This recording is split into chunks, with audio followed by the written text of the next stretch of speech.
Hello and welcome to Policy Matters, the podcast from Tyto, where we explore the intersection between policy and communications and the evolving role of media in shaping global tech policy.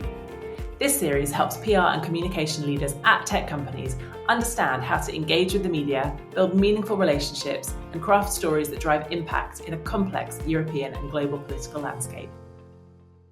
In today's episode, we're joined by Ben Lyons, Senior Director of Policy and Public Affairs for Darktrace.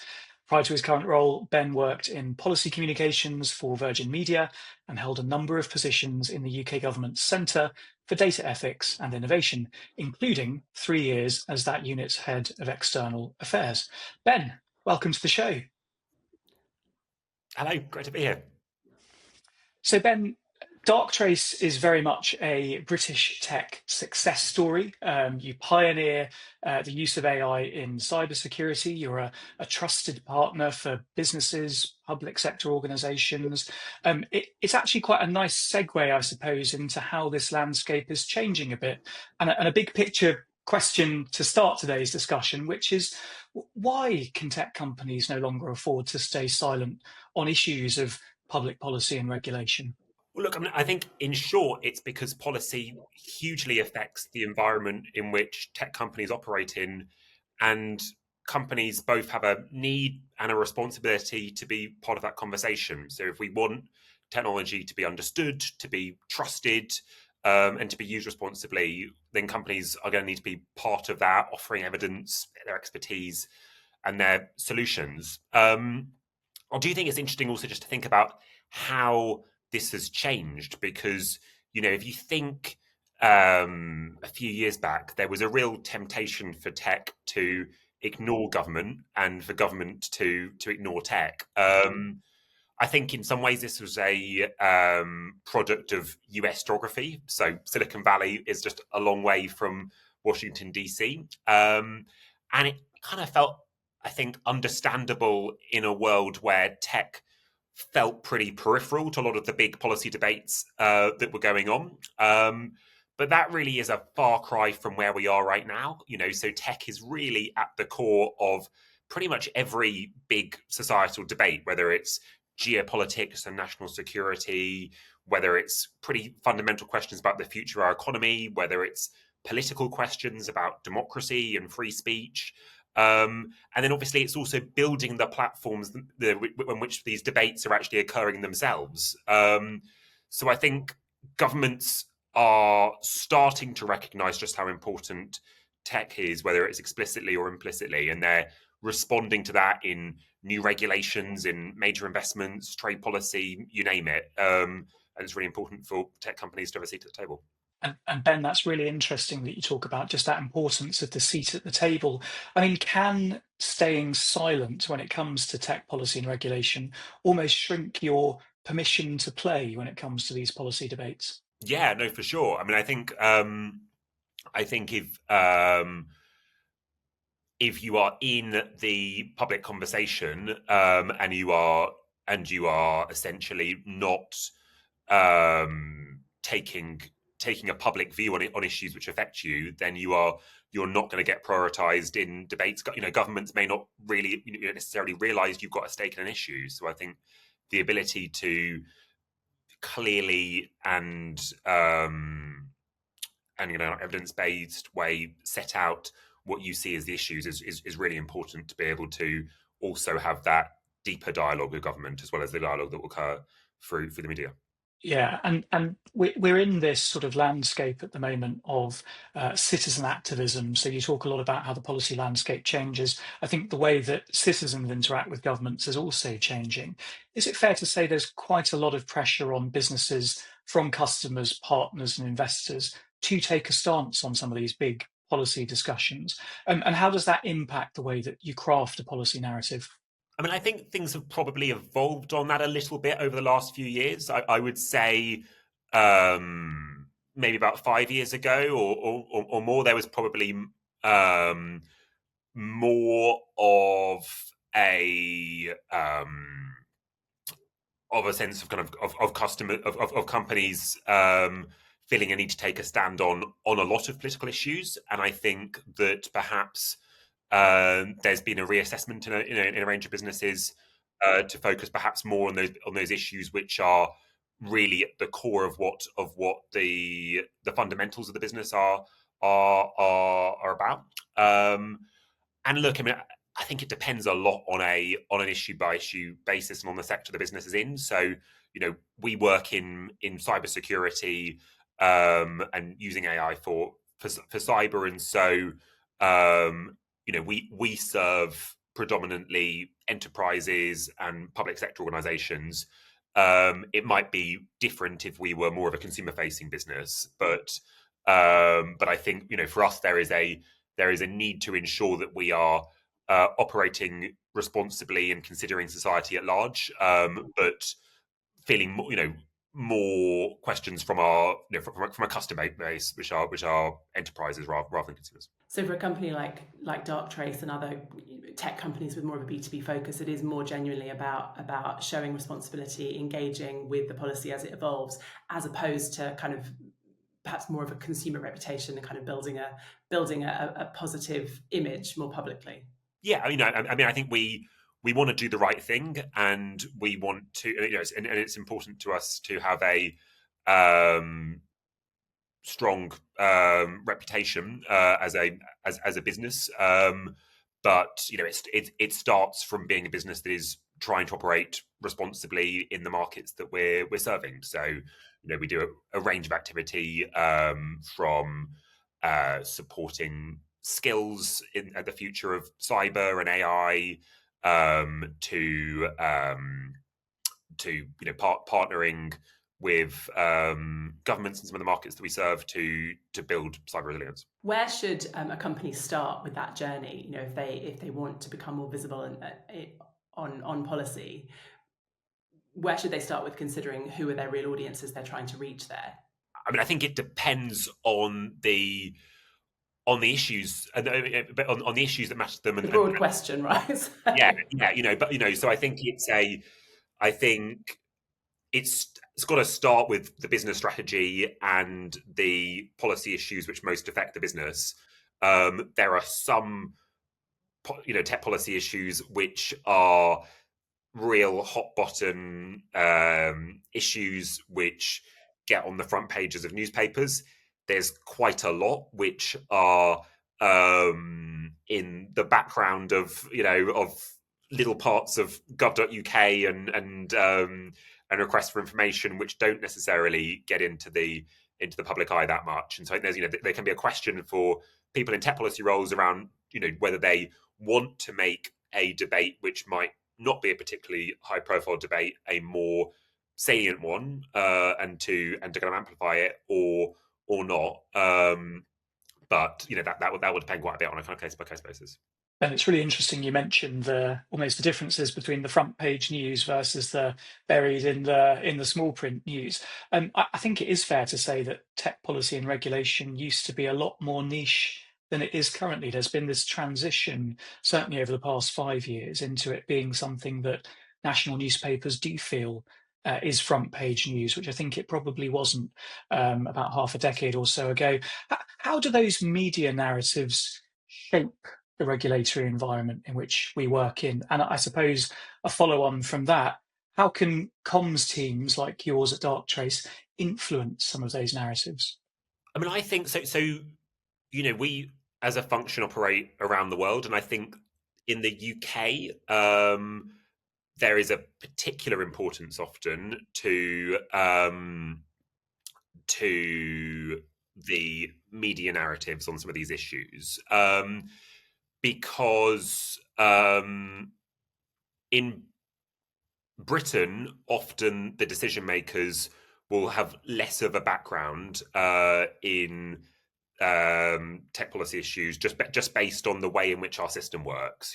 So in the UK, a minister might not have much of a background in tech because they've been doing something else, and they've been reshuffled into a tech position. Whereas, say in the US, usually a cabinet level appointee will have had some background in that area. In likewise in the civil service, we've got a culture around people moving around department to department, whereas in a country like France, people would typically be in the relevant department for quite a chunk of their career. So I think what that means is that people will go looking to the media for their kind of first pass understanding of an issue in a way that might play less of a role in other democracies, where they would be bringing a whole bunch more thinking to or knowledge base to that issue. So I think that leads to a bit of a risk of oversimplified narratives. A lot of these issues are technical, and the news cycle rewards simplicity. So there is, can be a bit of a risk of policy questions being reduced to moral binaries about whether AI will save us or destroy us, or about whether tech is good or bad. And that can kind of harden some of the regulatory instincts before the underlying trade-offs are properly understood. And I think at its best, thoughtful comms can improve policy outcomes and not just the underlying reputation of the business. So I think comms teams can help to frame debates in a way that is accurate and accessible and grounded in evidence, which might mean using clear analogies or giving real world examples of how technologies are being used, or showing in practice what good governance looks like. So I think kind of ultimately, if businesses can get the policy comms right, that means that it is ultimately in everyone's interest, because you can get to a more balanced level of understanding about issues, and it can become easier to get into some of the technical weeds of issues. So what I'm hearing here is that policy comms, yes, there's an element of influence, but actually there's a real opportunity for businesses to become trusted partners, not just for the media who are looking to understand the story, but ultimately for some of these policymakers who may need a bit more of a background. Yeah, absolutely. I think a big part of the job is playing that role of educating people who are making decisions, so that they understand at a kind of greater level of granularity, like what are the practicalities of delivering a policy they might want to deliver. What are the opportunities? What are the risks, in a way that is really hard to work out in a silo. And I think ultimately, there is also just like a limit to what can be done through legislation. Like it obviously plays a role, but it takes many years to get a bill through Parliament, and government both has a range of levers that can be used, as well as legislation, but also like the way in which government there is a need to ensure that government can move faster to respond to the speed at which technology is changing, and so that is going to require a close level of trusted engagement between companies, governments, and a whole range of other interested groups, like in civil society, think tanks, others, to bring evidence to bear.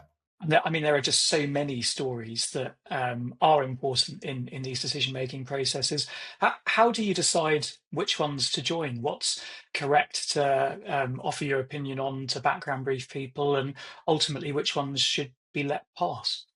I mean, I think it starts from looking at what market you're in and what policy issues matter to you as a business, and to you and to the kind of communities that you're serving. So for us, we are a business that is operating at the intersection of AI and cybersecurity, and so we will take a particular interest in debates around the future of cybersecurity policy, around cyber regulation, around the future of AI, around how AI might be used in the real world, and how governments can can help to stimulate the growth of and adoption of AI in the economy safely.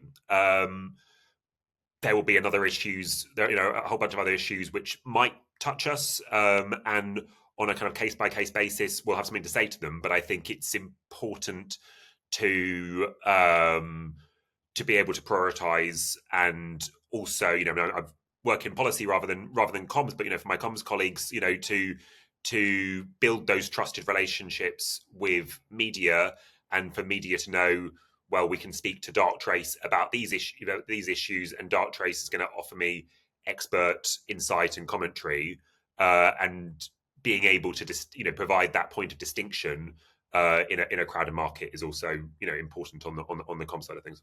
As is so often the case, media often frames technology as a risk first. That can obviously drive an organisation like Darktrace, or any other company they're looking to engage with policy, into more of a reactive position. How do you? Well, firstly, do you think that's a good idea to kind of take a reactive position when you see media narratives framing technology as a risk, as a danger, as AI is going to take all of our jobs? And how much should you take a reactive position as opposed to be building more of a constructive narrative over time? Yeah, I mean, broadly, I think there's a risk with being overly reactive, because if you're only engaging at the point at which the debate has been framed, then you're effectively arguing inside someone else's narrative, and so that means that you start from a position of being seen to be defensive, self-interested, rather than, as we were discussing earlier, a kind of partner in solving the problem. And there's a risk that it leads to more short-term tactical comms rather than earning that long-term trust and understanding with your stakeholders, whether they're in government, media, or wider society. One of the things that we've tried to do is looking at responsible AI in and the sector that we're operating in, is to try to kind of get into some detail about how AI is transforming cybersecurity, and then sharing more as a business about how we are helping to achieve responsible AI in cybersecurity. So explaining, not just setting out a set of principles, but actually explaining how as a business we deliver privacy, interpretability, security, accountancy, accuracy, these sorts of things, so that we are perhaps explaining before we start getting lots of questions about an issue, and helping our stakeholders to understand where we're coming from. And in when you're making that decision, when you're considering how to respond to a story, to a media narrative that's gaining traction, how does that policy team and that comms team really work in partnership to make those kind of decisions, and whose recommendation do you go with? Yeah, that's a really interesting question. I think that it's it requires really close collaboration, and there are there can be trade-offs between policy and comms teams. I think it's really helpful if you have a shared understanding of what the business is trying to achieve, because the risk is that you focus on outputs where there might be different incentives between the policy and the comms teams, where all things being equal, if you're in policy, you will probably want to have a good working relationship with a range of your government and policy stakeholders, and all things being equal, if you're working in comms, you'll want to be getting coverage and good coverage. The right kind of coverage, always the right kind of coverage. Absolutely. But I think that there can be a risk of if if you are focused more on kind of what is the business working towards, whether that is, looking to a kind of advanced point of view on a particular policy issue, then that might mean that sometimes you take the media opportunity, even if that leads to making relationships with people in government slightly more challenging, or sometimes you pass on even if it is a good opportunity to come across as a thought leader in your industry. So I think really having that clear shared understanding of what matters most to the business is important for working through those issues. So you've talked about kind of a really clear sense on what the business objectives are, the importance of that close relationship between the policy team and the comms team. Are there any other really key things that companies should consider when they're building out their policy communications and policy advocacy strategies? I think having a very clear set of objectives, an ability to really track policy advocacy against that underlying business strategy, and then being able to, perhaps at a more operational level, like consider what are the actual milestones for different regulations and policies you might be tracking, ensuring that you're doing that across all the markets that you're operating, so you have visibility of what is coming down the line, where the particular milestones might be, and what is going to be driving coverage in the months and years ahead. And we talked a lot about the strategy and the objectives. I wanted to sort of move to the actual message that we're crafting and making that really effective, because that's obviously a critical part of this whole project coming together. You obviously had several years working in government, which is very much the other side of the discussion around policy comms and influence. In your experience, what makes for a credible and persuasive message around policy when speaking to regulators or lawmakers? I mean, I think it starts by recognizing that it's not necessarily about having the loudest message, but it's about having the most useful one. So regulators and policymakers are going to hear from a lot of people every day in a lot of competing narratives, and bringing evidence, bringing clarity, and being honest about trade-offs, I think are all things which are important.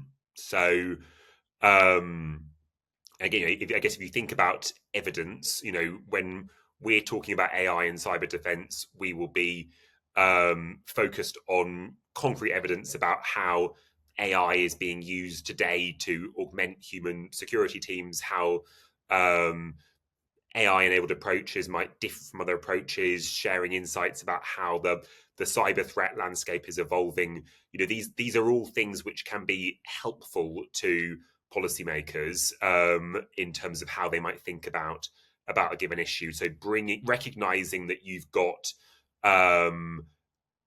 practical experience that you can bring to bear is very useful.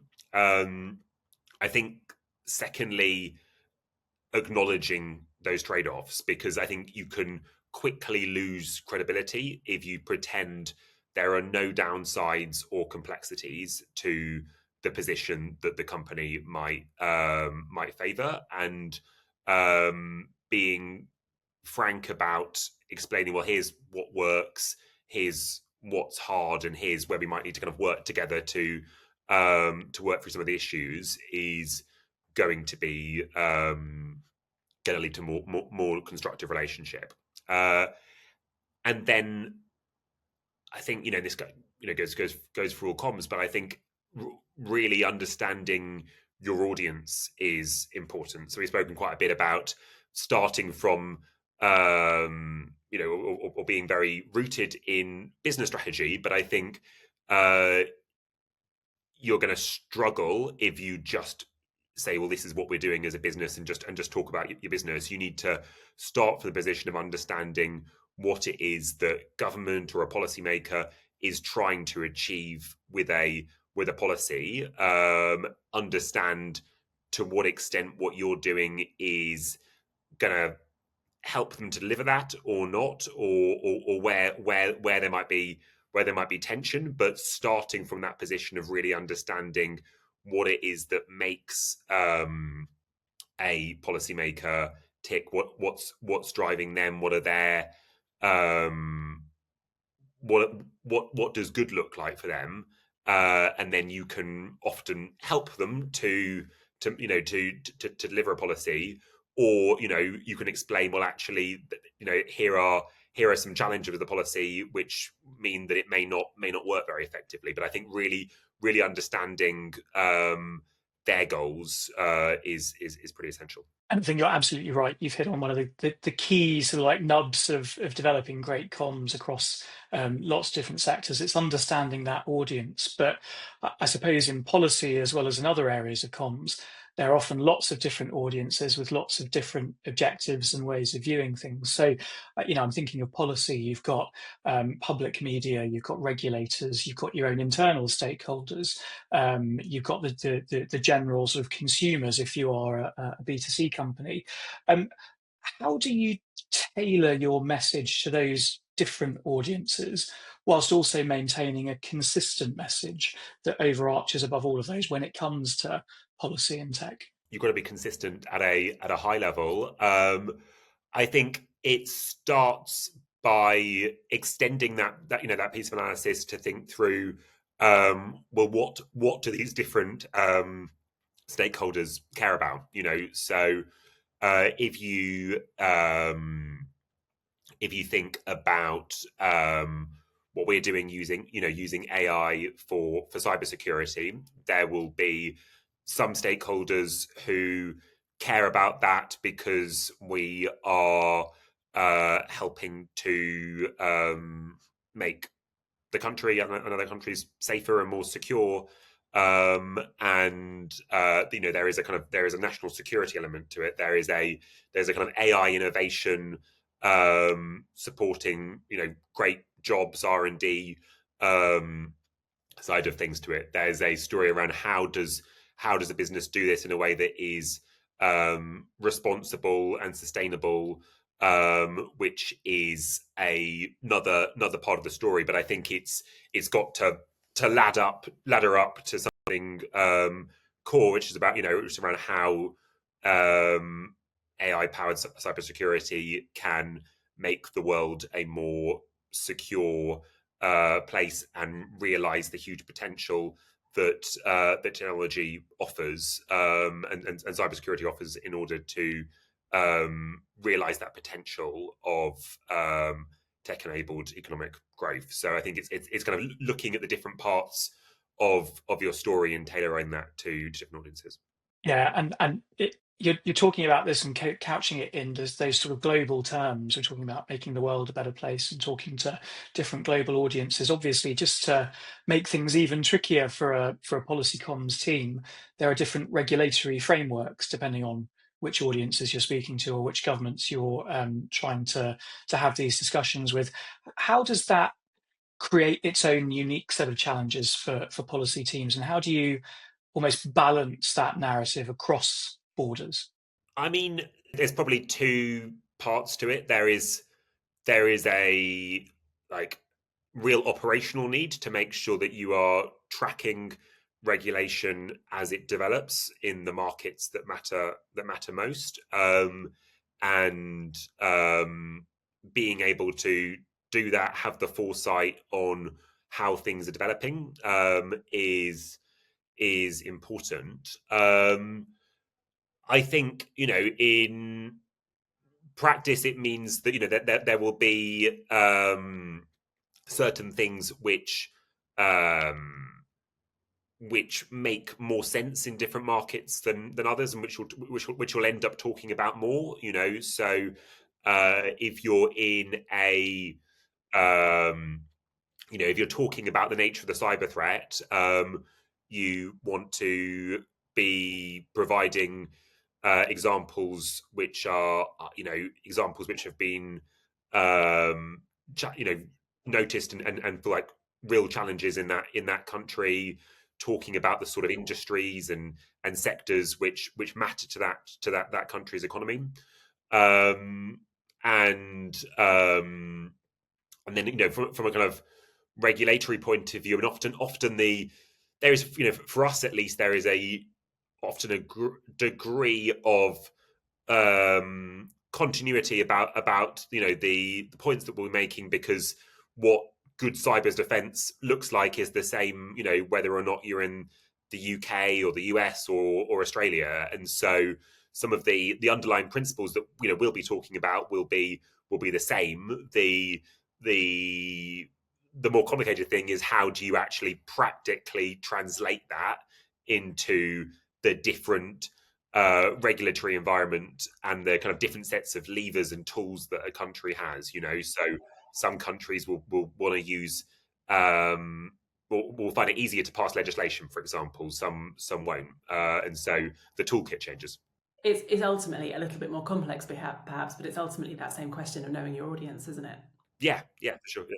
There's also another challenge between public companies and private companies in terms of obligations for reporting and compliance and how you approach those sorts of things. Obviously, Darktrace has experienced both sides of that, from going from a public company to a private company following your acquisition in 2024. How has that kind of change in your structure as a company influenced your approach to policy communications, or has it? Well, I would say at a policy comms level, I don't think there's been a fundamental shift as a result of our change in ownership. I would say more broadly, like, there has been a shift over the last few years in terms of how we've approached policy comms.